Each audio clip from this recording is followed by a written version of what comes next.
Hey everyone, welcome back to our channel. If you're new here, please subscribe. I'd really love that if you're returning. How are you today?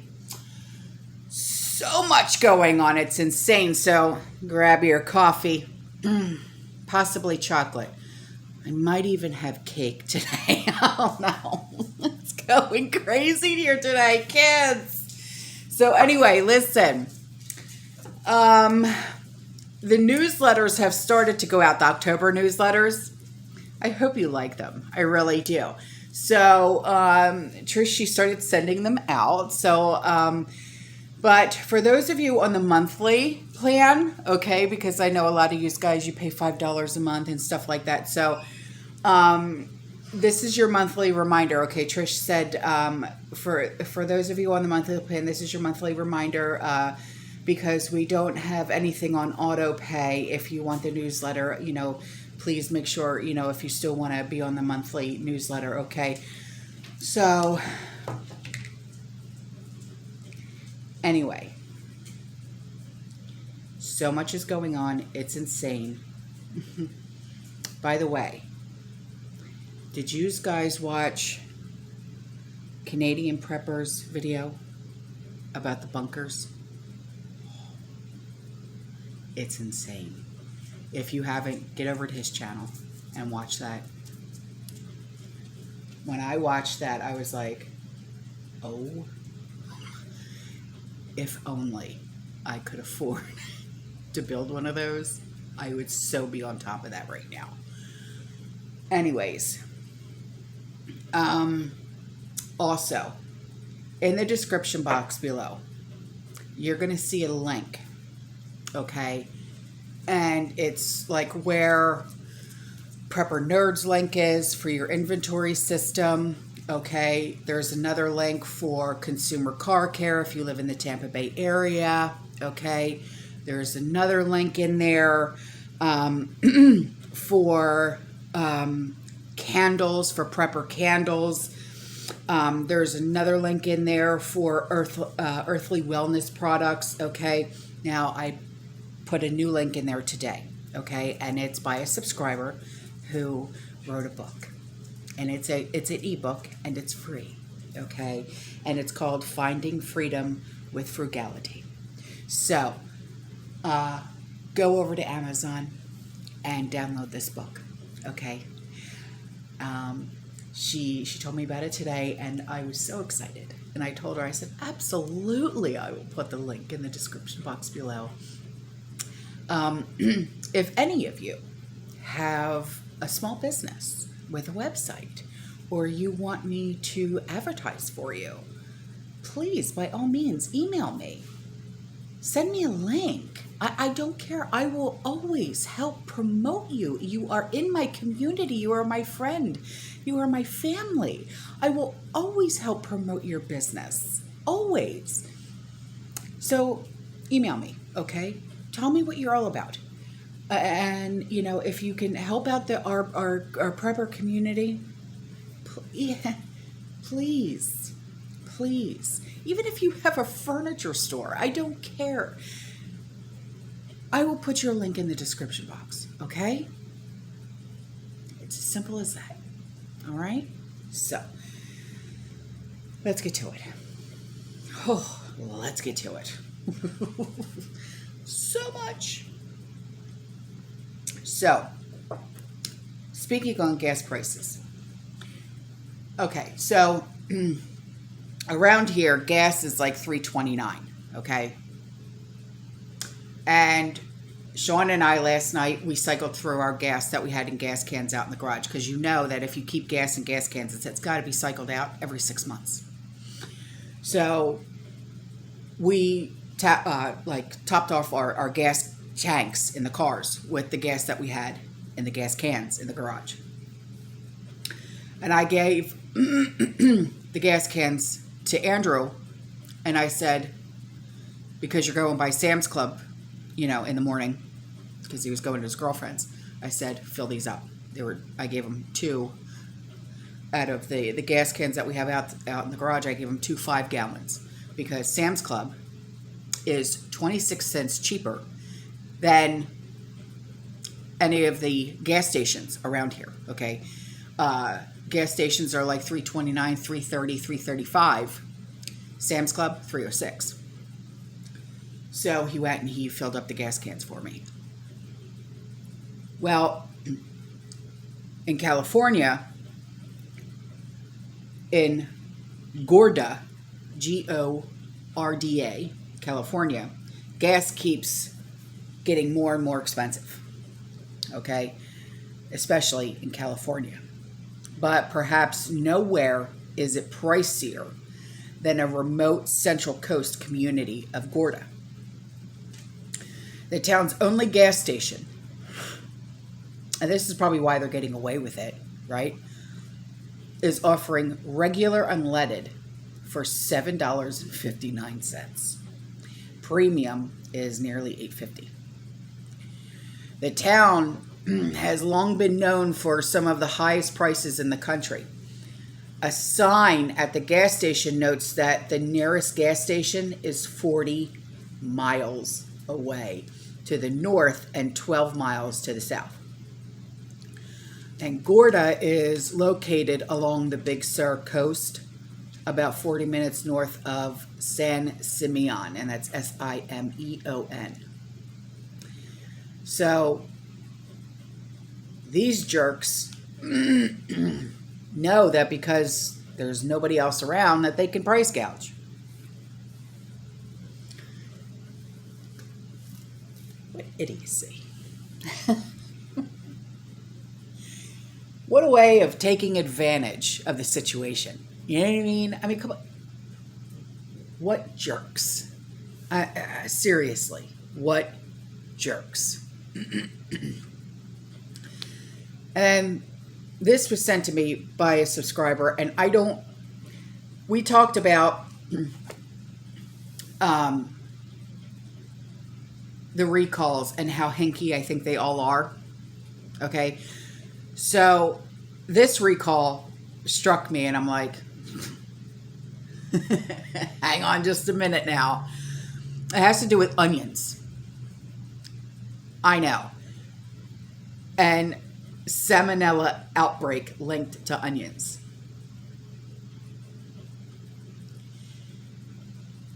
So, fast facts, okay.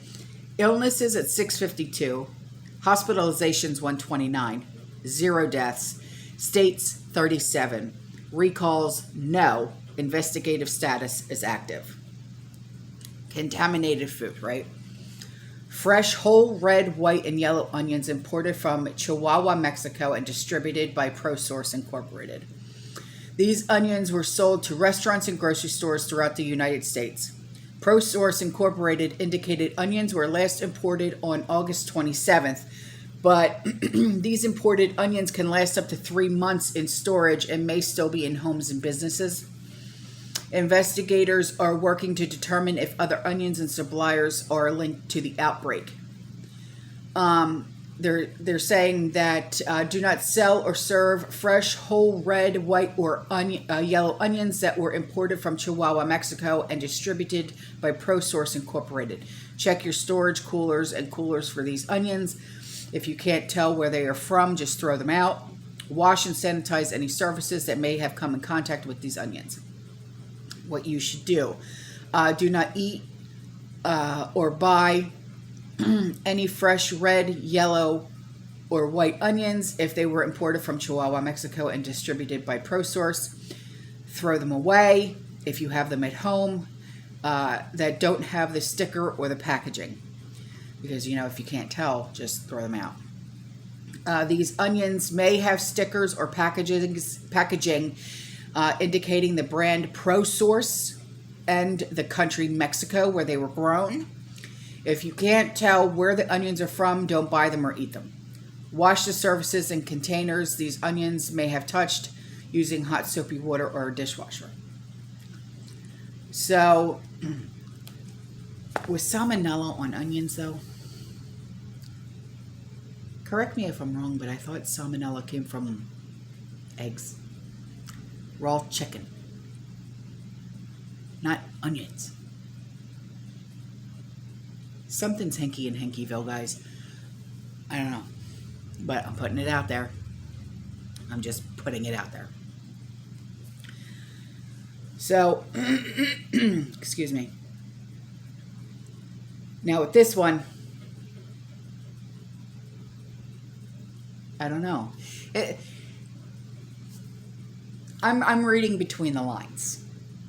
And like I said yesterday, we're on to you now. We're all on to you. Stop. You think that we're all so blind to what's really going on. And we're really not. Well, some of us are. But not those of us of the prepared mind. So then there's this. Speaking of Mexico. Yeah, I'm going there. While Americans sleep, but do we ever really sleep? Nah, I don't. I'm a very light sleeper. The fly-by-night tactics of the potato administration are delivering illegals to communities across the country. And this is according to a new report. Ever since, let's go, Brandon. I'm going to shut up. Took office, the southern border has been flooded with illegals, which the administration allows to remain in the U.S. as the influx of migrants continues to grow and the border crisis worsens. More and more of the administration's policies have been revealed. In May, in Chattanooga, Tennessee, it has been reported that a strategy taken place there in which migrant children were flown in overnight, were later bused to cities in Alabama, Georgia, and Florida. In August, neighbors of the airport in Abilene, Texas, reported that the administration officials were using it as a jumping off point to fly illegal immigrants to points unknown across the country. And now, the New York Post has released 2 of the destinations migrants are being transported to upscale New York City suburbs of Westchester County and Jacksonville International Airport in Florida. The Post reported that the Texas-based flights to New York began in August, one of the many months when more than 200,000 immigrants tried to cross into America. Its analysis estimates that more than 2,000 illegal immigrants have landed at Westchester County Airport since August 8th. Now, real quick, this reminds me of something when they were talking about kids. In August, I kept getting these things in the mail from Department of Children and Families asking me and Sean if we wanted to become foster parents. And our name was still in the system from when we had to adopt our niece and nephew when Sean's brother passed away. So, and I'm thinking, why would you want to know if we wanted to become foster parents?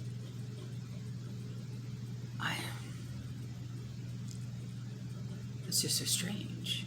After all this time, we adopted them when they were 5 and 6. It was almost 20 years ago.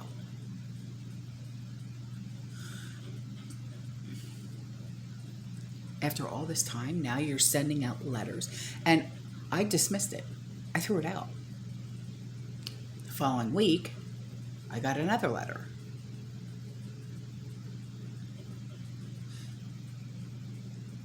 Would you be willing, and this time it was more blunt, would you be willing to become foster parents who need placement right now?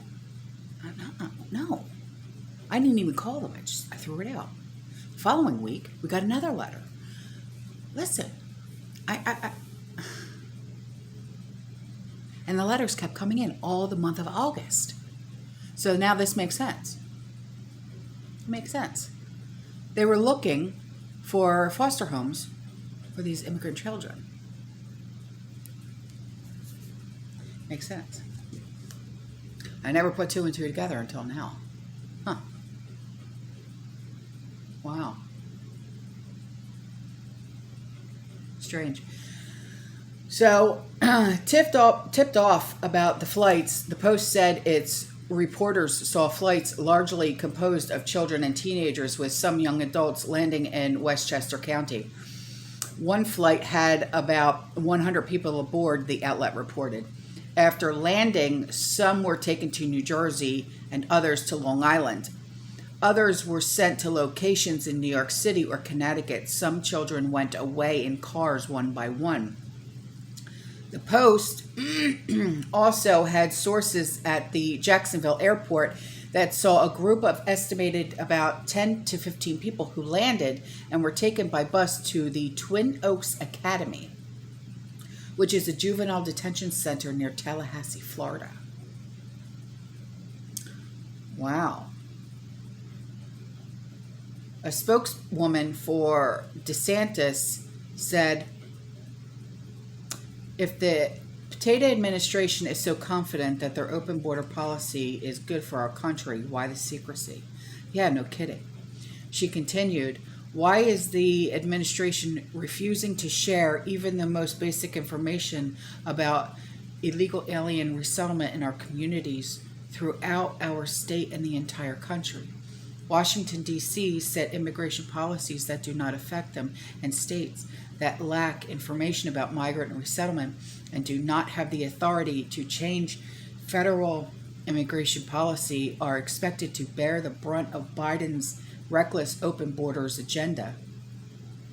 The Post said that a woman who lives near the Westchester airport said one plane arrived at around 3 or 4 in the morning. She was interviewed and it was shaking the house so much it woke her up and woke up her 8-month-old son. He's been waking up for the last month around 2, 3, 4 in the morning because of the noise. I got used to the regular airport noise, but these planes or jets just sound different. Lower, more bass. And they're coming in the middle of the night. Former Westchester County Executive Rob Estorino, a Republican exploring a run for governor of New York, said explanations have been in short supply. Of course they are.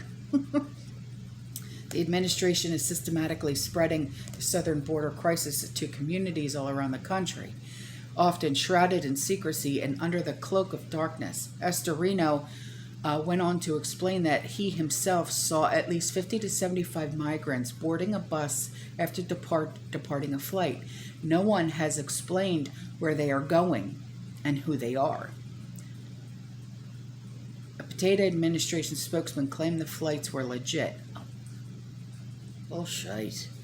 It is our legal responsibility to safely care for unaccompanied children until they can be swiftly unified with a parent or a vetted sponsor. Huh? Vetted sponsor. Our Office of Refugee Resettlement facilitates travel for the children and its custody to their family or sponsors across the country. In recent weeks, unaccompanied children passed through the Westchester airport en route to their final destination to be unified with their parents or a vetted sponsor. I give up. I give up.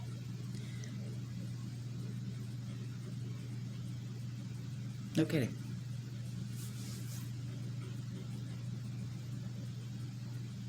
All right, guys, that's all for this video. I'm more than likely probably going to make a second video today. All right, I'll see you in the next one. You stay safe, you stay positive, you keep prepping. And as always, you're fearless.